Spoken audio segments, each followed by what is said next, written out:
Selamat malam Bang. Malam. Ya, gimana Bang? Tadi hidangan kenapa itu Bang hadir Bang? Ya memang pas banget saya syuting nih, lihat masih pakaian syuting nih. Ini pakai kopiah habis syuting Jalan Dakwah, ya kan. Dan memang pada saat hakim di persidangan pertama bilang tanggal 14 Oktober, saya udah bisik-bisik sama pengacara, Pak saya nggak bisa sih gimana. Terus hakimnya langsung memberikan keterangan dong, nggak apa-apa kan pengacaranya banyak, kalau nggak bisa ya kalau itu pengacaranya aja yang datang. Oh ya udah, artinya bahwa kehadiran saya bisa di in absentia, artinya bisa dihadir, bisa diwakilkan ya oleh pengacara. Dan pihak tergugat juga tidak hadir gitu. Apakah benar ini sama-sama ingin first take atau Iya. gimana?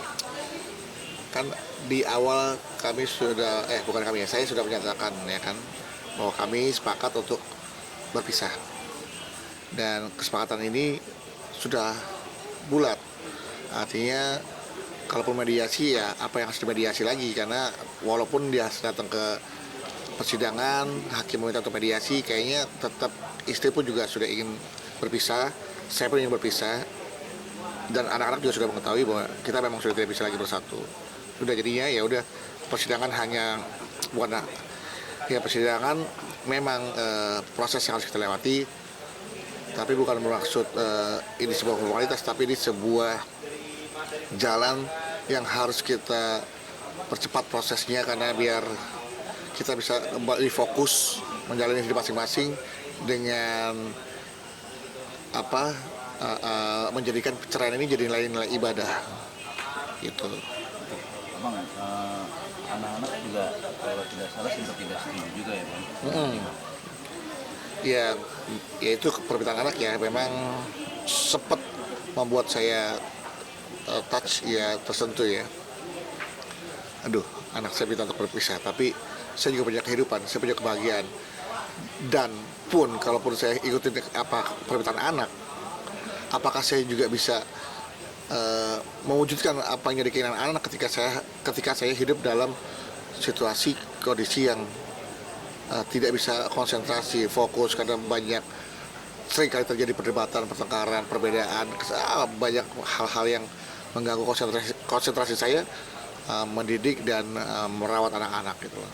Jadi lebih baik kayaknya ya perpisahan terbaik lah, supaya saya lebih fokus mendidik anak-anak. Bismillah. Kan kabar di sana juga banyak yang terlalu menggoreng-goreng, Iya. ini jadi blow up viral bagaimanapun caranya. Nah ini saya pengen konfirmasi aja Bang, kebenaran terkait dasarnya, apa memang gaya hidup dari sang istri Abang berlebihan atau seperti apa nih? Kalau gaya hidup sih ya, kalau menurut aku semua orang punya gaya hidup ya.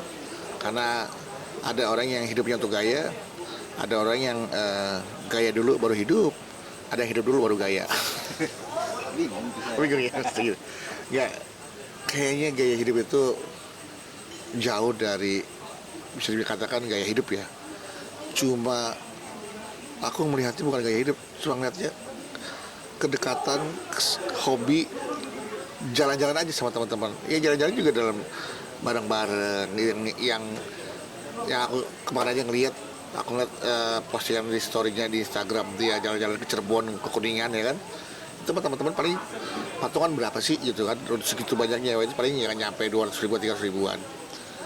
Keluar negeri pun dia kemarin juga jualan kerja ya kan, buat beli produk-produk Korea kemudian dijual lagi yang just titipan. Jadi bukan untuk gaya, untuk keluar negeri itu untuk kerja. Jadi kalau gaya hidup emang karena mukanya begitu, pakai apa aja kelihatan gaya. Nah kalau saya pakai baju mewah, mohon maaf ya, kelihatannya murah. Kalau dia dikasih kaos supermarket juga, ya kan mukanya mentereng gitu. Saya dikasih kaos oblong, emang kayak kuli beras gitu maksudnya kan. Kayak gini aja nih, mohon maaf tuh kan jadi kelihatan ya beneran kulinya. Ya kan? Soalnya kan di luar sana diberitakan bahwa Bang Bedu hingga rela pinjam sana pinjam sini, akhirnya terlilitlah tagihan gitu, karena memang untuk memenuhi kebutuhan. Enggak, alhamdulillah. Tagihan-tagihan saya sudah ludas ya, yang pinjol-pinjol itu alhamdulillah saya tidak punya tagihan pinjol, cuma cicilan. Cicilan sama tagihan sama ya. Ya cuma cicilan satu mobil sama satu rumah doang, itu doang. Dan itu juga tinggal beberapa nominalnya, nggak besar lah gitu kan. Artinya saya masih masih bercerai pun saya masih bayar cicilan rumahnya dia, mobilnya dia, anak-anak masih saya bayarkan sampai kebutuhan dia pun ya, terutama untuk makan ya. Kalau untuk jalan-jalan sih lu cari sendiri dah gitu kan. Kalau untuk makan, untuk ya kehidupan dia kan butuh energi untuk merawat anak-anak kan. Ya saya masih support gitu. Tapi kalau untuk yang melebihi itu saya nggak. Dan dia sepakat kok, dia tahu kemampuan saya. Berarti dalam arti sampai sejauh ini abang masih memberikan nafkah untuk anak-anak?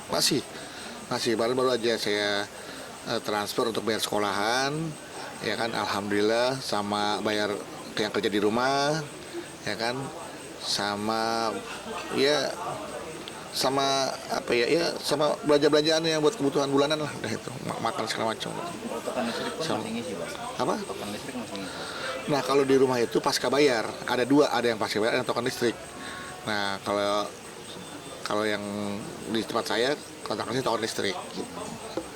Bang, ini kan berita di luar abang benar-benar kemarin juga kan kuasa hukum abang mengatakan benar-benar bang Beduk keluar dengan baik-baik dan juga tidak memperdulikan apa yang bang Beduk miliki. Dalam arti bang Beduk meninggalkan semua harta bang Beduk.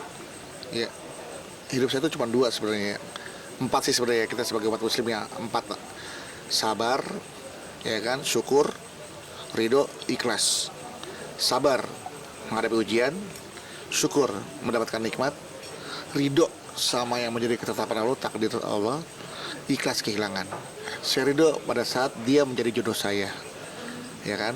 Saya sabar menghadapi ujian yang kita lewatkan selama bertahun-tahun. Saya bersyukur dia pernah ada dalam hidup saya. Ya orang bilang syukur lo punya istri cantik. Nah, saya bersyukur, emang saya pernah bersyukur.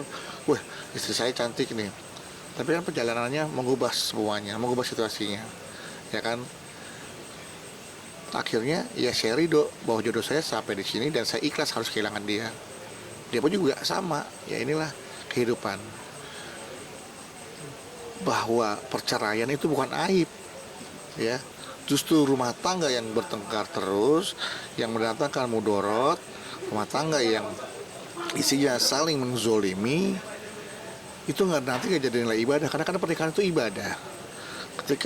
Ketika kita ibadah tidak bisa fokus, tidak konsentrasi, nggak jadi nilai ibadah justrunya ya. Nah, tapi dengan bercerai justru kita semakin kukuh silaturahminya, semakin saling menghormati, ya kan. Dan kita bisa melanjutkan hidupnya masing-masing, ya itu kan menjadi indah, maksudnya menjadi ibadah juga buat kita, memberikan kebahagiaan, memberikan kesenangan buat orang lain, ya itu kan ibadah juga. Kita kan toh kita gagal mungkin menjadi suami istri, tapi jangan sampai gagal menjadi orang tua. Nah itu yang harus kita pikirkan.